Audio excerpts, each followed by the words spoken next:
దంతాలు ఊడిపోతే వాటి స్థానంలో కట్టుడు పళ్ళు పెట్టించుకోవటం మనకు తెలిసిందే. అయితే ఈ కట్టుడు పళ్ళనేవి అంత సహజంగా ఉండకపోవడంతో అనేక ఇబ్బందులు ఎదురవుతూ ఉంటాయి. ఆహార పదార్థాలు నమలడానికి, స్పష్టంగా మాట్లాడటానికి కుదరక అష్టకష్టాలు పడుతూ ఉంటారు.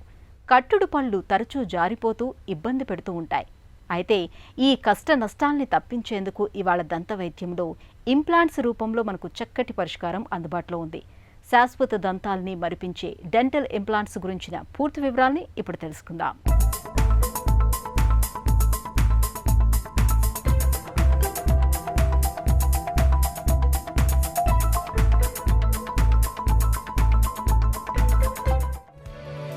మొదట పాళ్లపళ్ళు, తర్వాత అవి ఊడిపోయి వచ్చేవి శాశ్వత దంతాలు. ఇంతవరకు మనకు తెలిసిందే. కానీ ఆ శాశ్వత దంతాలు మనలో ఎంతమందిలో శాశ్వతంగా జీవితాంతం ఉంటున్నాయి? పేరుకు శాశ్వత దంతాలే అయినా అనేక కారణాల మూలంగా మనలో చాలామంది నడివయసు దాటకముందే ఊడిపోతున్నాయి. ఒకప్పుడైతే ఊడిన దంతాల స్థానంలో కట్టుడు పళ్ళు పెట్టుకోవడం మినహా మరే పరిష్కారమూ ఉండేది కాదు. పక్కలకు కదిలిపోతూ నమలడానికి ఇబ్బంది పెట్టే కట్టుడు పళ్లతో అలాగే జీవితాన్ని నెట్టుకు రావాల్సి వచ్చేది. గట్టి పదార్థాలను కొరుకుతూ రుచిని ఆస్వాదించాలన్న కోరికను చంపుకోవాల్సి వచ్చేది. అయితే డెంటల్ ఇంప్లాంట్స్ రాకతో ఈ ఇబ్బందులన్నీ తీరిపోయాయి. దాదాపుగా శాశ్వత దంతాల్ని మరిపించే ఇంప్లాంట్స్ను వైద్యులు ఇవాళ 3వ తరం దంతాలని ముచ్చటగా పిలుస్తున్నారు. డెంటల్ ఇంప్లాంట్స్ అంటే మనకి ఎక్కడ పన్ను పోయిందో అదే చోట్లో మనము ఆర్టిఫిషియల్గా రీప్లేస్ చేసే రూట్ అని చెప్పుకోవచ్చు. అంటే పంటి లోపల ఉన్న గూటిని మనం ఆర్టిఫిషియల్గా రీప్లేస్ చేసేదాన్ని మనం డెంటల్ ఇంప్లాంట్స్ అని అంటాం. సో మనం కట్టుడు పళ్ళతో పోల్చినట్టయితే తీసి పెట్టే పళ్ళు రోజు తీయాలి, పెట్టాలి, అలాంటి ఇబ్బందులు ఉంటాయి. కొంతమందికి అన్ని పళ్ళు ఊడిపోయిన వాళ్ళకి కానీ వెనక పళ్ళు ఊడిపోయిన వాళ్ళకి ఈ కట్టుడు పళ్ళు, తీసి పెట్టే కట్టుడు పళ్ళు అలాంటివి వాటిలో మనం చూసినట్టయితే తినేటప్పుడు కానీ కుచ్చుకోవడము, రోజు తీసేయటము, లూజ్గా ఉండడము. దీనివల్ల ఏంటంటే పేషెంట్స్ నవ్వడానికే కానీ మాట్లాడడానికే కానీ ఇబ్బంది పడుతుంటారు. అవి ఎక్కడ ఊడిపోతాయని వాళ్ళు భయపడుతూ ఉంటారు. ఇప్పుడు మనకు డెంటల్ ఇంప్లాంట్స్తో ఇలాంటి అన్ని పళ్ళు ఊడిపోయిన వాళ్ళకి లేదంటే వెనక పళ్ళు ఊడిపోయిన వాళ్ళకు కూడా ఫిక్స్డ్గా రీప్లేస్ చేసే అవకాశం మనకు డెంటల్ ఇంప్లాంట్స్తో సాధ్యం. రెండోది మన కట్టుడు పళ్ళలో బ్రిడ్జ్ అని అంటాం. అంటే ఒక్కో పళ్ళు కానీ 2 పళ్ళు ఊడిపోయినప్పుడు వెనక ముందున్న పళ్ళని చెక్కేసి మనం వాటిపైన వాటి సపోర్ట్తో ఫిక్స్డ్గా బ్రిడ్జ్ అని చేసేవాళ్ళం.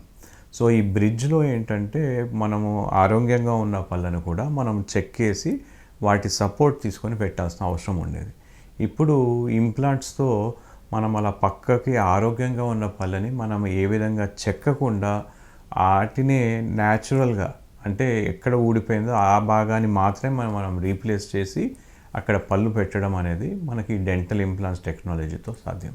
సో డెంటల్ ఇంప్లాంట్స్ అనేటివి మనకి ముఖ్యంగా మెటీరియల్ వైజ్ చూసినట్టయితే ముఖ్యంగా 99% మనకు టైటేనియం అనే లోహంతో చేయబడుతుంది. ఈ టైటేనియం లోహంతో చేయబడిన ఇంప్లాంట్ని మన ఎముక సెల్స్ లేదంటే ఆస్టియోబ్లాస్ట్ అంటాము. అవి పోయి ఆస్టియో ఇంటిగ్రేట్ అయిన తర్వాత వీటిని మనం పునాదిలా వాడుతూ ఈ సపోర్ట్ని మనం తీసుకొని దానిపైన కట్టుడు పళ్ళను కడతాం. సో ఇలా మనకి డెంటల్ ఇంప్లాంట్స్ అనేవి పనిచేస్తాయి. డెంటల్ ఇంప్లాంట్ టైటానియం లోహంతో తయారయ్యే ఒక కృత్రిమ పదార్థం.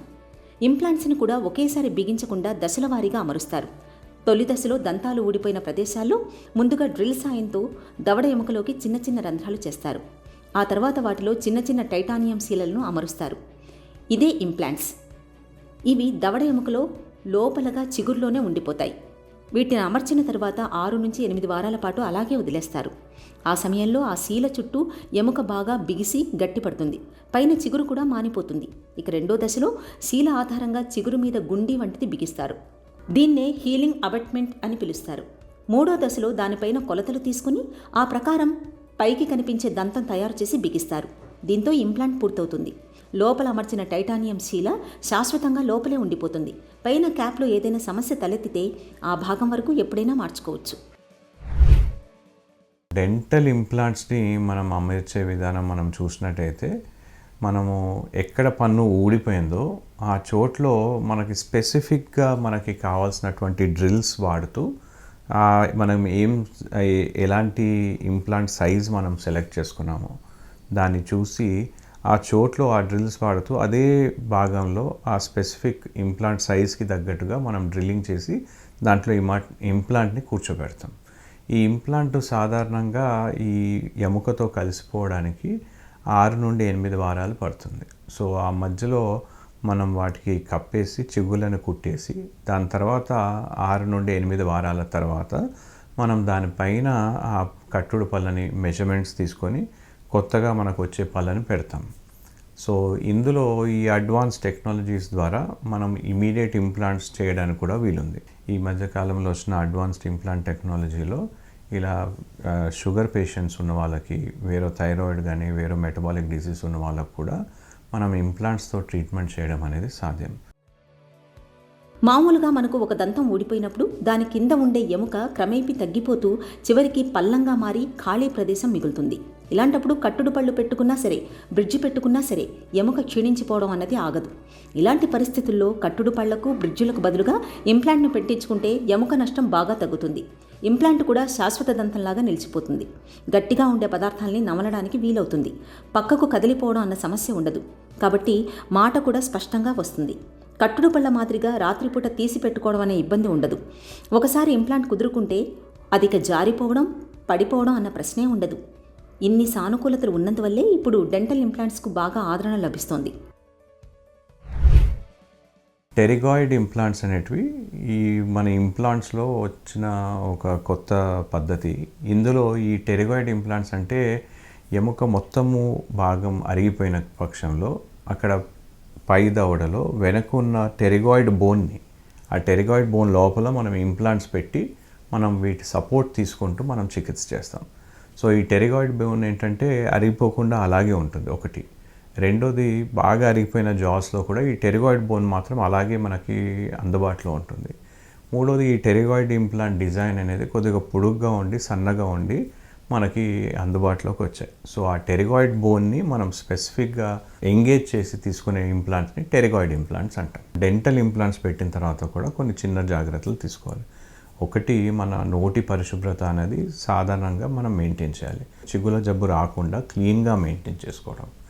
రెండోది, మనకి డెంటల్ ఇంప్లాంట్స్లో స్మోకింగ్ ఇలాంటివి చేయకుండా ఉంటే మనకి ఇంప్లాంట్ సక్సెస్ అనేది చాలా పెరిగిపోతుంది.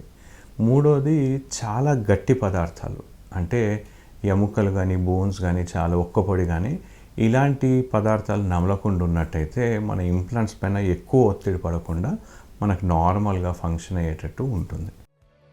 డెంటల్ ఇంప్లాంట్స్ పెట్టించుకున్న తర్వాత చాలామంది మళ్ళీ తమ పాత అలవాట్లలోకి వచ్చేస్తుంటారు.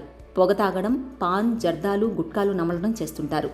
ఇంప్లాంట్ సహజదంతం కాదు కాబట్టి దానికొచ్చిన నష్టమేమీ లేదనుకుంటారు. ఇలాంటి చెడు అలవాట్ల మూలంగా నోటి లోపల ఆరోగ్యం దెబ్బతిని ఇన్ఫెక్షన్ల బెడద పెరుగుతుంది. ఇవి చివరకు ఇంప్లాంట్ కదిలిపోయేలా చేస్తాయని గుర్తుంచుకోవాలి. అలాగే హై బీపీ, షుగర్, థైరాయిడ్ వంటి సమస్యల మూలంగా కూడా ఇన్ఫెక్షన్ల ముప్పు ఎక్కువగా ఉంటుంది. కాబట్టి ఇలాంటి దీర్ఘకాలిక జబ్బుల్ని ఎప్పుడూ అదుపులో ఉంచుకోవాలి. మన నోటిని ఎంత ఆరోగ్యంతో ఉంచుకుంటే ఇంప్లాంట్స్ కూడా అంత ఎక్కువ కాలం మన్నుతాయి.